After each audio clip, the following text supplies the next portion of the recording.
The subconscious mind. I want to create this video just to talk about the subconscious mind, what it is, how we can experience it, any misconceptions, and why it is truly one of the most important parts of our brain. Now, I did a live video maybe about 6 months ago, and it was a 3-part series, and some of you might have watched it on this channel, and it was explaining the subconscious, and it was going through Sigmund Freud's psychology about the subconscious brain, the subconscious mind.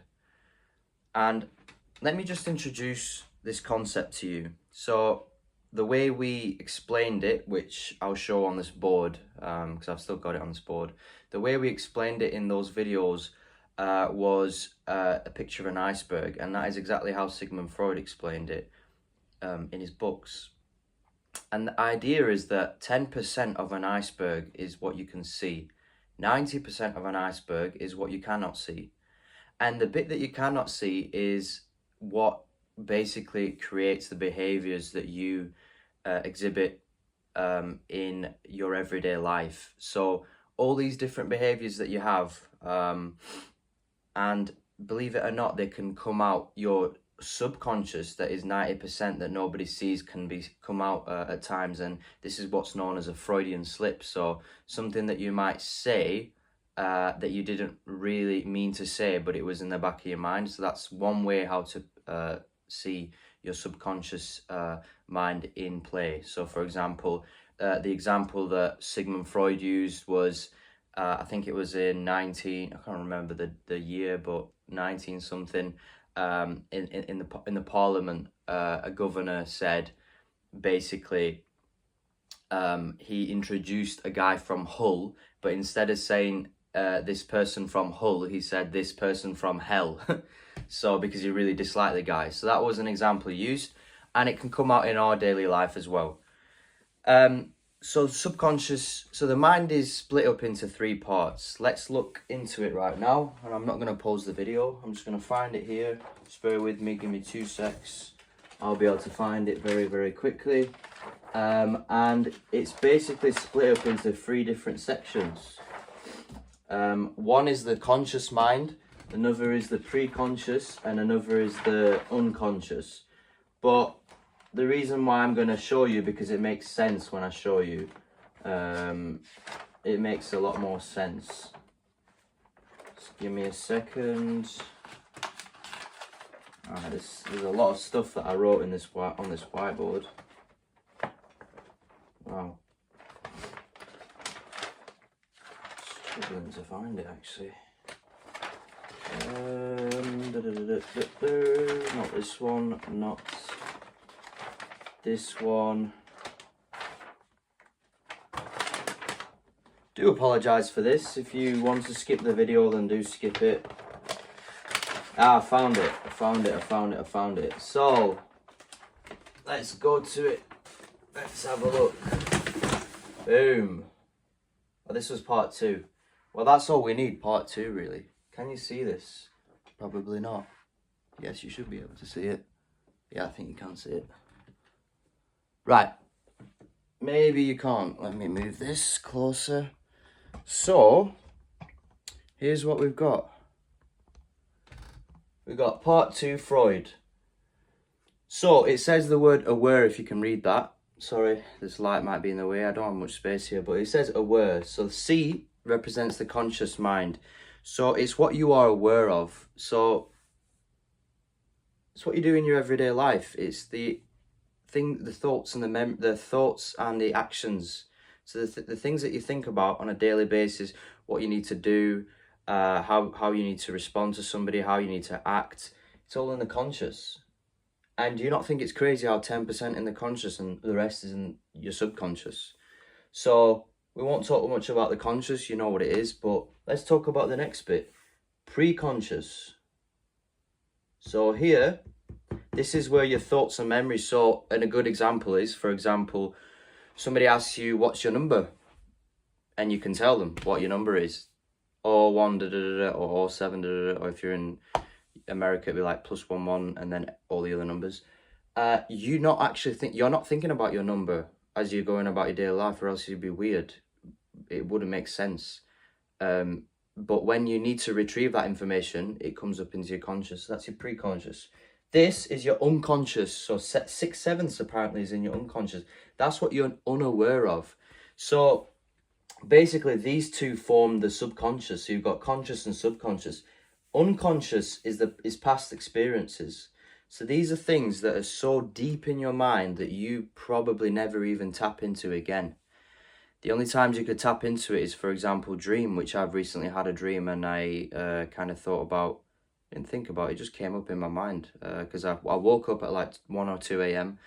and something that was completely from my childhood that I never thought about many times again came up, and it was as an image. So a lot of images are stored in your unconscious. Images, dreams, very distant memories, and what your mind does. So here's this is real stuff about your subconscious.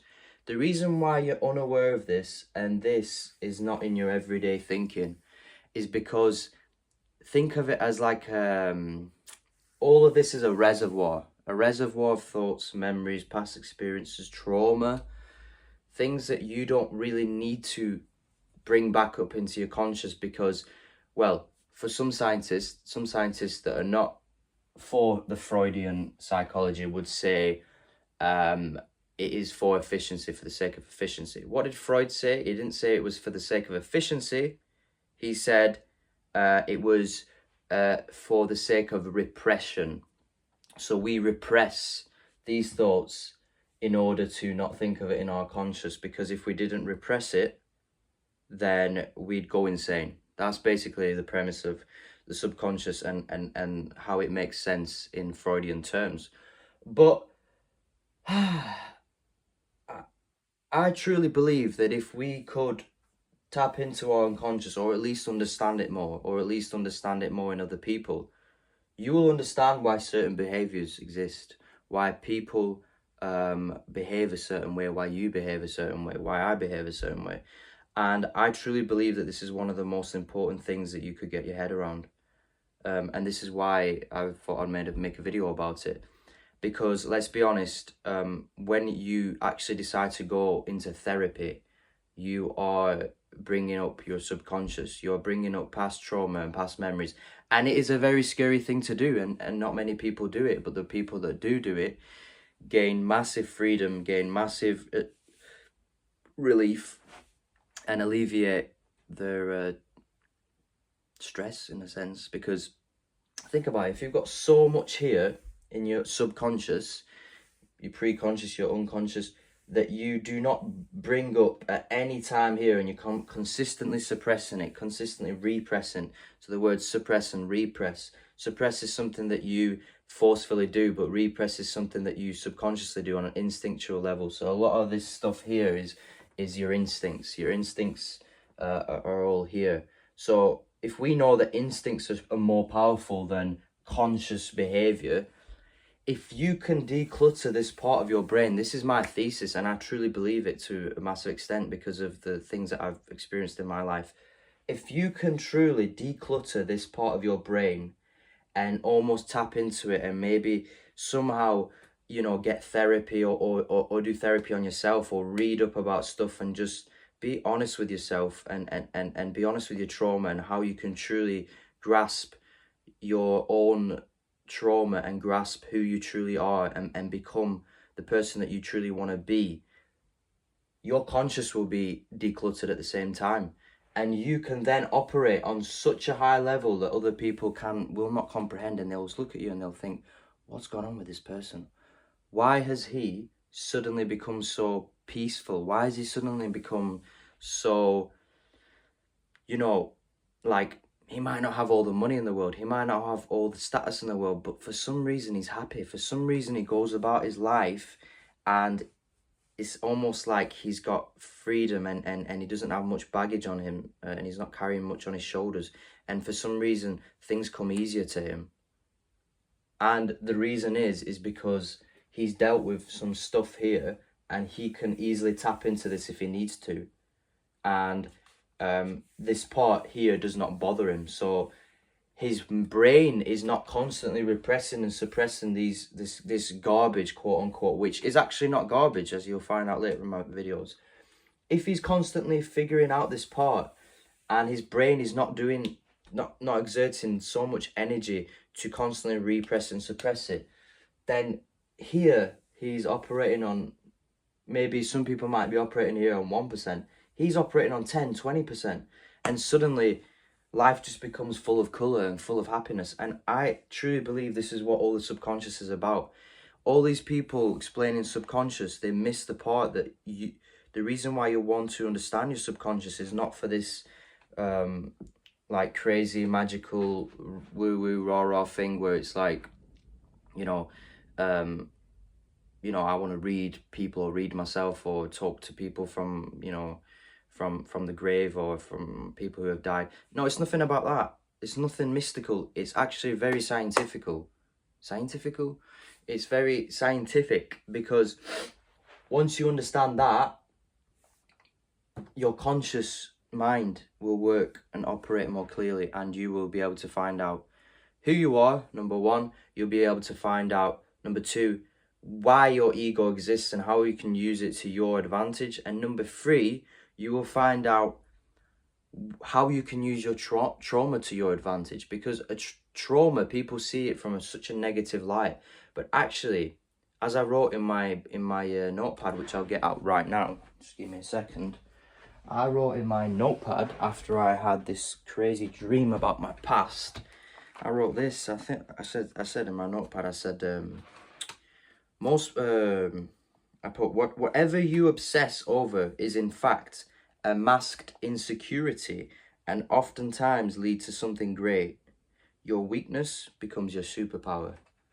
So all of this here is supposedly your weakness, but the key to life, in my opinion, obviously, is to keep things balanced. But at the end of the day, you want your weakness to become your superpower, your insecurity to become something that drives you to create amazing results. For example, Arnold Schwarzenegger, he became the most profound bodybuilder, the person who got to the top and completely transformed an industry. And you think, why did he do it? Every time he'd go to bed, he'd look at posters on his wall next to his bed, and he'd turn off the light, and just before he go to bed, he'll look at these posters of bodybuilders, of people that he imagined to be, and he's constantly thinking about what he could be. And maybe, I'm not saying this is true, and I've read his book, so it's probably true because I've just, put the parts together. Maybe that sometime in his life, Arnold Schwarzenegger, somebody said something to him, or something happened in his life where his insecurity became his body, where he thought, oh my, I'm gonna train my hardest, and I'm gonna put so many hours into it to become bigger than everyone else, to have the best body ever. And then he saw it in a positive light. He saw other people that he could mimic. He met other people. He went on to competitions. He traveled to London. He traveled to see his mentors and his role models, and then suddenly he surpassed them, and then he became the greatest person in bodybuilding to exist. And still to this day, there is no one that has a similar body like Arnold Schwarzenegger. He was the perfection of bodybuilding. He was the perfection of a great physique. And I just want this to be a little motivation for whoever's watching, that you can do things that you normally would not be able to even perceive of you doing something. You can do anything you want if you put your mind to it. And I truly believe that. And I don't believe that you can do anything you want if you put your mind to it, if you're not doing enough in your own life. Then what's the point? It's not going to work. But the point is this: because of the way we've been brought up, and because of the way our subconscious is set up, I truly believe that our vulnerabilities, our insecurities, our false beliefs is stopping us from reaching our potential. It's stopping us from getting to this part where we can operate on a crazy level that other people cannot even perceive. And the reason why this 1% of people that have achieved amazing things, have gone on to achieve it, I truly believe is because they understood themselves. This all comes down to emotional intelligence. Emotional intelligence is something that you have, that you understand yourself completely and utterly, and you understand other people because you understand yourself.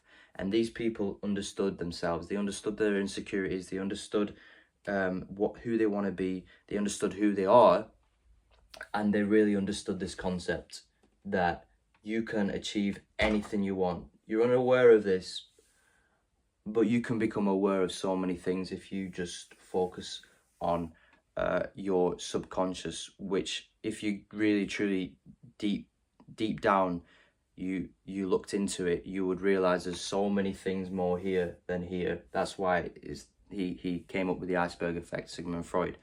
And I would encourage you to read up on Sigmund Freud. He was a great psychologist who was so underrated. And yeah, people still use his psychology to this day. The only reason why a lot of people find it controversial is because it's very, very hard to measure this sort of science, this sort of psychology. It's hard to measure it, but there has been studies and it has proven to be true. The only thing that they kind of disagree on is the fact that, is it repression or is it the sake of efficiency? Which is semantics, in my opinion. It's the same, it's the similar thing. It all boils down to the same thing. Your brain is stopping these things from going up into your conscious as a coping mechanism and as a strategy to survive in this cruel world. But if you truly understood yourself, you truly understood your securities, and you made your weakness as a superpower, you don't need to worry about that. That's it. You've succeeded. You've achieved something that 99.9% of the world hasn't. And I want you guys to achieve that. Thanks for watching. Do subscribe, like this video, and just comment your ideas and your thoughts. And whatever you think you could bring to this community, I would appreciate that. Thanks, guys. See you on the next one.